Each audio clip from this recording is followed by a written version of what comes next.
এই জন্য দোস্ত, দুনিয়া ধোঁকা। এখানে আলোর পিছনে অন্ধকার আছে, এখানে রোদের পিছনে বৃষ্টি আছে।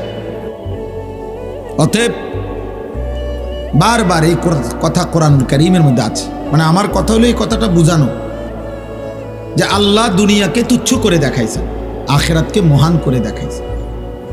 আল্লাহ তাআলা বলছেন ওয়ালা দারুল আখিরাতু খায়রুল লিল্লাযিনা ইয়াত্তাকুন, আখিরাতের ঘর জান্নাতি হচ্ছে মুত্তাকিদের জন্য উত্তম। ওয়া ইন্নাদ দারাল আখিরাতা লাহিয়াল হায়াওয়ান, আল্লাহ বলছে আখিরাতের ঘর জান্নাতি হচ্ছে জীবন, বেঁচে থাকার সার্থকতা। আল্লাহ তাআলা বলছে দুনিয়া, আল্লাহ তাআলা বলছে গুরুর, ধোঁকা। যুয়্যিনা লিন-নাসি হুব্বুশ শাহওয়াত মিনান নিসা ওয়াল বানিন ওয়াল কানাতিরিল মুকান্তারাতি মিনাদ যাহাবি ওয়াল ফিদ্দা ওয়াল খাইলিল মুসাওয়ামাতি ওয়াল আনআমি ওয়াল হারস। আল্লাহ তাআলা বলেন বান্দা, তোমার জীবনে সৌন্দর্যের যত আয়োজন এ আমার দেওয়া,